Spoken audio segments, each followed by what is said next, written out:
Hey guys, how's it going? It's going off grid. Today we're going to fix one of these. Where's the marks on this thing? We're going to fix.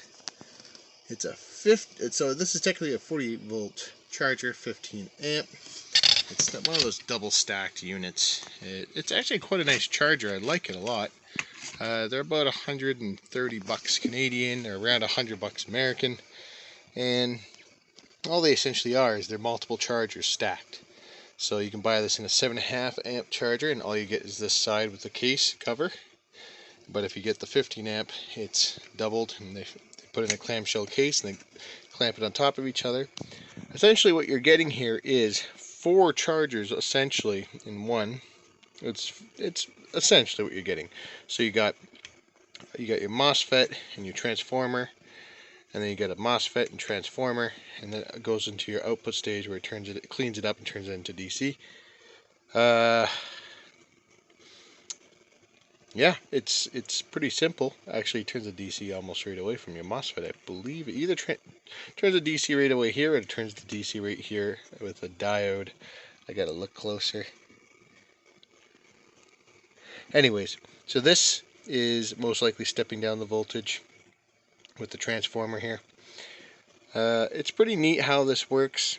It's pretty cool that this is more or less like 2 chargers in one. That's 2 chargers in one, and then they flip it over, and then it's one big charger.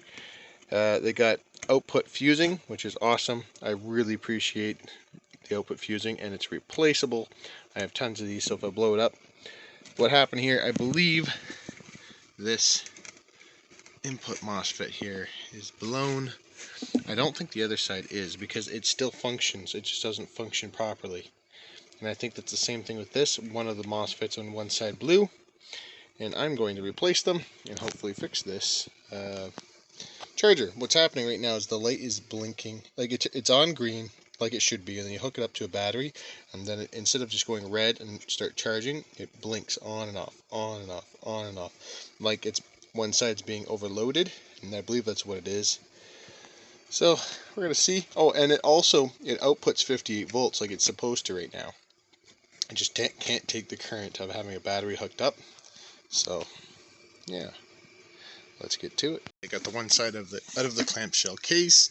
All you got to do is take one of these clamping mechanisms off on just the one side, so you can slide it out. Okay, and this is the culprit right here, I believe. This one or the one on the other side. This one tests shorted, so I'm going to test the one on the other side. Oh yeah, this is just a diode. Look at that. Let's see if I can get this off. Come on. Don't want to come off. Well, anyways, only has 2 leads coming out of the bottom. It has to be a diode. So, it's probably where it turns the DC. This side is most likely AC. It steps it down through the transformer, turns the DC with the diode over here. Most likely what happens.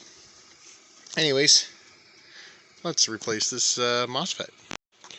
Okay, after some figuring out on this thing, it turns out, I believe what it was, because I ended up removing a bunch of MOSFETs and diodes and putting them back in.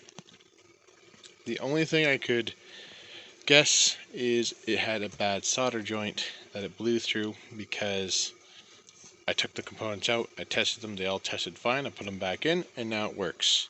So my guess is it had to be a bad solder joint, because now I hook it up, you can see the lights flicker in the garage. Like, that's 14 amps going into the batteries. You got to take this off. Can't leave this on too long because it's going into little batteries. That's a lot of power. So I can't test this long term, unfortunately, for a long period of time, because I don't have the battery set up here. I have a 60 volt battery bank. I don't have a 48 volt battery bank. So, but it does seem to be working. Got a solid red light. That's what we want to see. So I'm gonna call this good. And we're gonna test this up at the cottage and figure out if this is working or not. And we'll go from there.